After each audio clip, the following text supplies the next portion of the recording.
예, 오늘 제목은 누구의 소리를 들을 것인가 라는 제목으로 민수기서 14장 1절에서 10절 말씀을 가지고 함께 나눠보도록 하겠습니다. 우리는 지금 포스트 모더니즘의 시대를 살고 있습니다. 포스트 모더니즘을 인터넷에 요약해 놓은 것을 보니까 철학 사조로서의 포스트 모더니즘은 폭넓은 회의주의, 주관주의, 상대주의적 특징을 보이며 이성에 대한 총체적 의심이자 정치, 경제적 권력을 주장하는 데 필요한 이데올로기의 역할에 대한 날카로운 인식이다. 이렇게 쓰여져 있다고 합니다. 이것은 절대 진리는 없고 상대성과 주관성과 다양성만 존재한다는 것입니다. 말만 무성하다는 것입니다. 그러므로 우리가 어디에 눈을 두고 귀를 열어야 할지 모른다는 것입니다. 그러나 신앙은 절대 진리 안에 거하고 그것을 내 삶의 기준으로 삼는다는 것입니다. 그런데 이스라엘은 어떤 선택을 했습니까? 오늘 본문을 통해서 살펴보도록 하겠습니다. 오늘 본문 전체의 줄거리를 살펴보면은 전 단락을 보면은 여호와의 명령으로 모세는 가나안 땅을 문 앞에 두고 바란 광야에서 각 지파별로 지도자를 뽑아서 12명의 정탐꾼들을 가나안 땅에 보내지요. 그런데 갔다 와서 그들이 말하기를 10명의 정탐꾼들은 부정적 보고를 했고 여호수아와 갈렙만이 긍정적인 보고를 합니다. 그러자 그들은 10명의 정탐꾼들의 부정적인 보고에 두려움을 넘어서 좌절했고 급기야 모세를 죽이고 다시 애굽으로 돌아가자고 합니다. 출애굽의 역사를 되돌리려고 하는 것입니다. 그러나 여호수아와 갈렙만은 긍정적인 보고를 합니다. 그리고 확고한 믿음을 가지고 백성들에게 가나안 땅으로 들어가자고 설득합니다. 오늘 본문을 통해서 살펴보도록 하겠습니다. 첫째로 애굽으로 돌아가기를 선택한 백성들. 애굽으로 돌아가기를 선택한 백성들. 1절부터 4절까지를 보면은 온 회중이 소리를 높여 부르짖으며 백성이 밤새도록 통곡하였더라. 이스라엘 자손이 다 모세와 아론을 원망하며 온 회중이 그들에게 이르되 우리가 애굽 땅에서 죽었거나 이 광야에서 죽었으면 좋았을 것을 어찌하여 여호와가 우리를 그 땅으로 인도하여 칼에 쓰러지게 하려는가? 우리 처자가 사로잡히리라. 애굽으로 돌아가는 것이 낫지 아니하랴. 이에 서로 말하되 우리가 한 지휘관을 세우고 애굽으로 돌아가자 하매. 이렇게 기록하고 있습니다. 애굽에서 노예 생활로 다 죽어가고 신음하고 있던 이스라엘 백성들을 하나님께서 출애굽하게 하여 살려놓았더니 이게 무슨 배은 망덕입니까? 그리고 이제는 지도자인 모세를 죽이고 한 지휘관을 세워 애굽으로 다시 돌아가자고 합니다. 그들은 하나님께서 자신들 앞에는 조금도 난관을 주시면 안 됐다고 생각했고 그리고 스스로 해결할 수 없는 것은 하나님도 해결할 수 없다고 생각했습니다. 그들은 하나님이 가나안을 안식의 땅이 아니라 무덤으로 쓰시려고 여기까지 인도하셨다고 생각한 아주 못된 사람들이었습니다. 그들은 출애굽의 은총을 버리고 하나님이 주신 자유를 거절하고 애굽이 주는 노예의 삶으로 돌아가겠다고 합니다. 그들은 불확실한 자유보다 확실한 노예 생활을, 잠깐의 배고픈 종기보다 배부른 수치를 원한다는 것입니다. 그들은 지도자를 배반한 것뿐 아니라 출애굽을 하게 하여 구원하여 주신 하나님의 구원의 역사까지 백지화하려는 반역을 한 것입니다. 그런데 지금의 상황이 어떤 상황인데 이렇게 백성들이 좌절되어 있는 것입니까? 가나안을 목전에 두고 바른 광야에서 가나안 땅에 들어가기 전에 하나님이 미리 정탐하라고 해서 보냈는데 가서 보고 와서 그 상황을 알린 것뿐입니다. 아직 전쟁도 하지 않는 상태입니다. 그런데 지레 겁을 먹은 것입니다. 왜 겁을 먹었을까요? 거기에는 거인족인 아낙 자손이 있다는 것입니다. 그것도 13장 22절에 보면 가나안 땅 전체에 있는 것이 아닌 헤브론에서만 거인을 봤으면서도 모든 백성이 다 장대한 것처럼 과장을 합니다. 이렇듯 사탄은 작은 일을 엄청나게 큰 일을 당한 것처럼 생각하게 합니다. 실상 우리의 염려의 99%는 일어나지 않는 일이라고 하지 않습니까? 염려하면 불평하게 되고 감사하지 않게 되고 나중에는 하나님까지 부정하게 됩니다. 이것이 순서입니다. 사탄의 계략이지요. 그리고 그들은 누구의 말을 들었습니까? 10명의 정탐꾼들의 말을 들었습니다. 12명의 정탐꾼들 중 10명의 정탐꾼들의 말을 들었습니다. 즉 다수의 의견이 옳다는 것입니다. 그래서 2명의 여호수아와 갈렙의 말을 듣지 않는 것입니다. 10명이 말하기를 그들 앞에 우리는 메뚜기와 같다는 것입니다. 그리고 그들의 성은 요새화되고 매우 크다는 것입니다. 그런데 이것이 거짓일까요? 사실입니다. 그런데 그것이 사실대로 될까요? 그것은 견줘봐야 알 것입니다.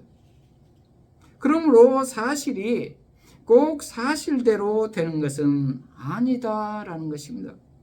왜냐하면 누가 어떻게 싸우는가에 따라서 승패가 갈리기 때문입니다. 그런데 이 싸움은 누가 한다고 했습니까?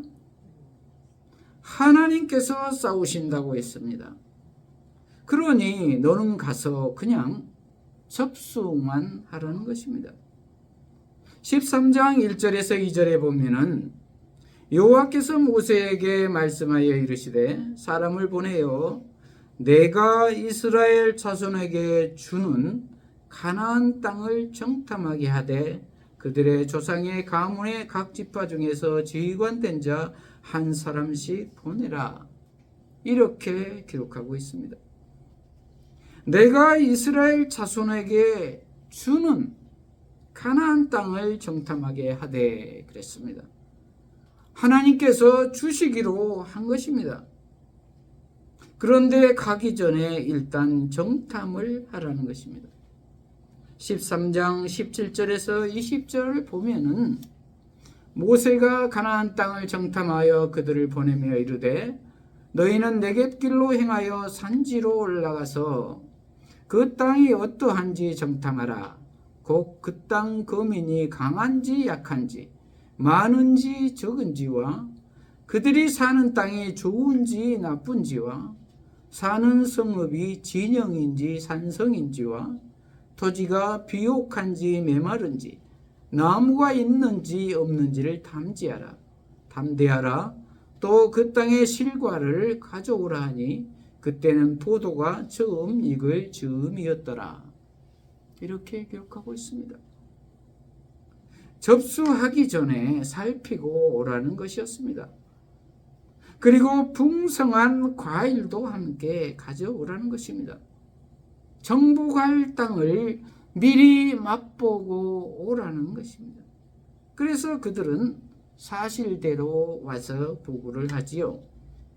13장 25절에서 25절까지를 보면은 40일 동안 땅을 정탐하기를 마치고 돌아와 바랑 광야 가데스에 이르러 모세와 아론과 이스라엘 자손의 온 회중에게 나와 그들에게 보고하고 그 땅의 과일을 보이고 모세에게 말하여 이르되 당신이 우리를 보낸 땅에 간즉 과연 그 땅에 젖과 꿀이 흐르는데 이것은 그 땅의 과일이니이다. 이렇게 보고하고 있습니다. 하나님이 약속하신 젖과 꿀이 흐른 땅이 맞지요. 이렇게 약속에 신실하신 하나님이십니다. 그런데 13장 28절에 보면은 그러나 그 땅 그 주민은 강하고 성읍은 견고하고 심이 클 뿐 아니라 거기서 아낙 자손을 보았으며 이렇게 기록하고 있습니다. 그러나 여기서부터가 문제입니다. 그러나가 문제입니다. 그러나 할 수 없겠다는 것입니다. 눈으로 확인해 보니 우리는 메뚜기와 같고 성을 정복하기에는 우리는 턱없이 약하다는 것입니다. 이건 역시 사실일까요? 아닐까요? 사실입니다. 그러나 사실대로 될까요? 그것은 싸워봐야 압니다. 중요한 포인트는 하나님이 싸우신다는 것입니다. 하나님이 싸우시면 이길까요? 질까요? 반드시 이길 것입니다. 하나님이시니까요. 그러므로 이 싸움은 전력의 싸움이 아니라 믿음의 싸움인 것입니다. 그런데 10명의 정탐꾼들은 믿음이 없는 것입니다. 하나님께서 정탐하라는 진짜 의미를 몰랐던 것입니다.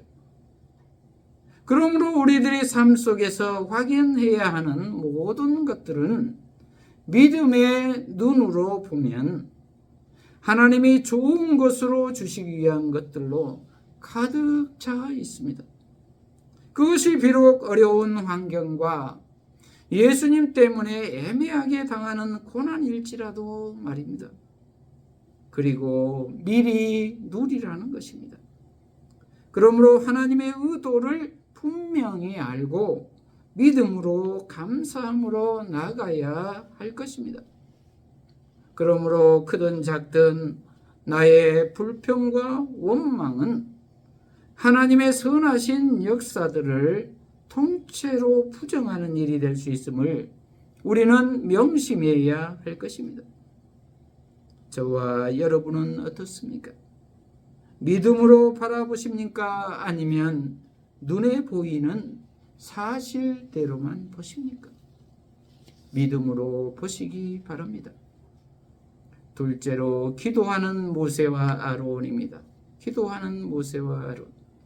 그러자 모세와 아론이 반응을 보입니다. 오늘 본문 14장 5절에 보면은 모세와 아론이 이스라엘 자손의 온 회중 앞에 엎드린지라 이렇게 기록하고 있습니다. 죽이려고 하는 그들 앞에서 온 회중 앞에 엎드립니다. 기도한 것입니다. 모세는 종종 상악이 벌어진 그 현장에서 하나님께 엎드리곤 했습니다.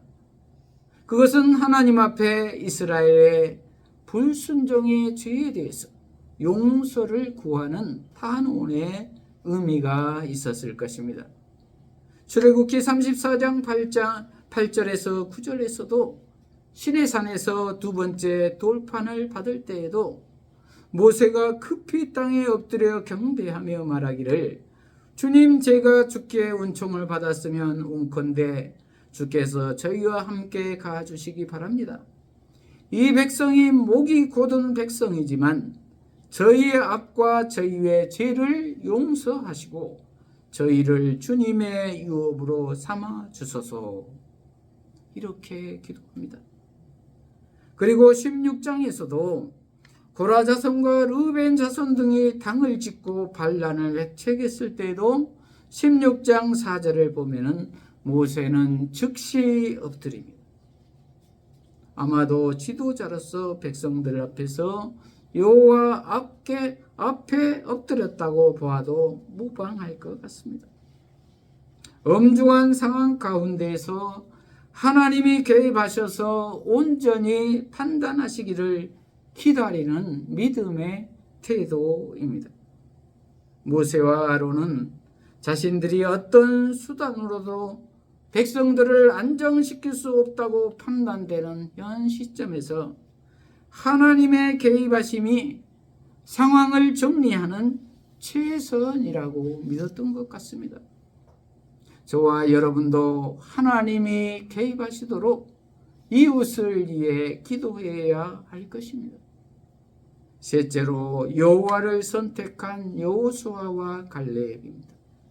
여호와를 선택한 여호수아와 갈렙. 그럴 때 6절에서 9절을 보면은 그 땅을 정탐한 자 중 눈의 아들 여호수아와 여분의 아들 갈렙이 자기들의 옷을 찢고 이스라엘 자손의 온 회중에게 말하여 이르되 우리가 두루 다니며 정탐한 땅은 심히 아름다운 땅이라. 여호와께서 우리를 기뻐하시면 우리를 그 땅으로 인도하여 들이시고 그 땅을 우리에게 주시리라. 이는 과연 젖과 꿀이 흐르는 땅이니라. 다만 여호와를 거역하지는 말라. 또 그 땅 백성을 두려워하지 말라. 그들은 우리의 먹이라. 그들의 보호자는 그들에게서 떠났고 여호와는 우리와 함께 하시느니라. 그들을 두려워하지 말라 하나. 이렇게 기록하고 있습니다. 모세와 아론이 기도할 때 그 살벌한 분위기 앞에서 여호수아와 갈렙이 자기들의 옷을 찢고 회중에게 담대하게 선포합니다. 옷을 찢는 행위는 심각한 회개의 표시입니다. 백성들의 불순종에 대한 하나님 앞에서의 회개의 표시입니다. 그리고 그것은 모세와 아론이 심각한 죽음의 위기에 처해 있는 상황에서 힘을 실어주는 행동이었습니다. 그리고 우리가 정탐한 땅을 가보니 그것은 하나님이 약속하신 대로 심히 아름다운 땅이고 젖과 꿀이 흐른 땅이라고 하면서 여호와께서 우리를 기뻐하시면 우리를 그 땅으로 인도하여 들이실 것이다 라고 말합니다.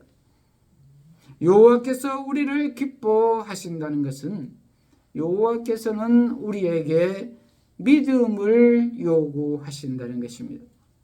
그러므로 9절에 다만 여호와를 거역하지 말고 그 땅 백성들을 두려워하지 말라는 것입니다. 그리고 그들은 우리의 먹이라는 것입니다. 우리가 메뚜기가 아니다라는 것입니다. 10명의 정탐꾼들과 정반대의 생각이지요. 왜냐하면 9절에 그들의 보호자는 그들에게서 떠났고 여호와는 우리와 함께 하시고 있기 때문이라는 것입니다. 그러므로 그들을 두려워하지 말라는 것입니다. 엄청난 믿음의 고백입니다. 똑같은 상황을 보고 이렇게 다를 수가 있겠습니까? 그렇습니다. 그러므로 사실이 중요한 것이 아니라 상황을 어떻게 해석하느냐가 관건인 것입니다. 그러므로 우리에게는 하나님이 함께하고 계십니다. 지금도 부활하신 보혜사 성령님께서 함께하고 계십니다. 예수 생명이 함께하고 계십니다. 하나님이 친히 싸워 주신다는 것입니다. 그러므로 우리는 어떠한 어려움에도 실망하지 않아야 할 것입니다. 믿음의 눈으로 하나님이신 예수님을 바라보아야 할 것입니다. 그러자 10절에 하나님도 개입을 하십니다. 온 회중이 그들을 돌로 치려 하는데 그때에 여호와의 영광이 회막에서 이스라엘 모든 자손에게 나타나시니라. 이렇게 기록하고 있습니다. 절박한 순간에 하나님의 영광이 회막에서 모든 이스라엘 자손에게 나타납니다. 하나님의 영광이 실제 어떤 모습으로 나타났는지는 확인할 길은 없습니다. 회막에서 나타나셨으니 어쩌면 구름 기둥 가운데에 하나님의 임재로 느낄 만한 특별한 현상이 있었을 수도 있습니다. 여기에서 하나님의 영광의 임재는 첫째는 죽음의 위기에 있는 모세와 아론 그리고 여호수아와 칼렙을 지키기 위함이었고, 둘째는 불신앙으로 반역하는 이스라엘 백성에게 진노하시고 그들을 심판하시기 위함이었습니다. 이렇듯 여호수아와 칼렙은 가나안의 거인보다 하나님을 두려워하였습니다. 견고한 성을 보지 않고 하나님께서 주신 아름다운 땅을 보았습니다. 창조주 하나님을 기억하고 이 땅도 약속대로 주실 수 있음을 믿었습니다. 그들은 그 땅은 자신들의 힘으로 차지하는 것이 아니라 하나님을 믿는 자들에게 선물로 주시는 것을 받는 것임을 알았습니다. 이것은 이스라엘 백성과 가나안 거인들과의 싸움이 아니라 가나안의 우상들과 여호와 하나님과의 싸움임을 알았습니다. 그러므로 가나안의 보호자는 떠났지만 이스라엘의 보호자는 함께 하시니 그들이 두려워할 것은 가나안의 거인들이 아니라 여호와 하나님임을 두 사람은 알았습니다. 그들은 알고 있는 대로 믿었고 믿은 대로 호소했습니다. 그러자 하나님이 나타나셔서 해결해 주신 것입니다. 그러므로 우리도 여호수아와 칼렙처럼 여호와를 선택해야 될 줄로 믿습니다. 말씀을 마무리합니다. 저와 여러분은 누구의 소리를 들으십니까? 하나님이신 예수님의 음성을 들으시기를 바랍니다. 그리고 약속의 말씀인 성경 말씀 그대로 믿어야 할 것입니다. 그리고 아멘으로 순종해야 할 줄로 믿습니다. 그리고 기도해야 할 줄로 믿습니다. 이웃을 위해 기도해야 할 줄로 믿습니다. 그럴 때 하나님께서 일하실 것입니다. 이러한 우리 모두가 되시기를 축복합니다. 기도하십시다. 하나님 아버지, 오늘 누구의 소리를 들을 것인가 라는 제목의 말씀으로 깨닫게 하시니 감사합니다. 우리 모두가 이 세상의 혼탁한 소리에 귀 기울이지 않게 하시고 오직 예수님의 음성만 듣게 하여 주시옵소서. 오직 성경 말씀에만 순종하게 하여 주시옵소서. 그리하여 하늘 복을 누리며 살게 하여 주시옵소서. 예수님 이름으로 기도합니다. 아멘.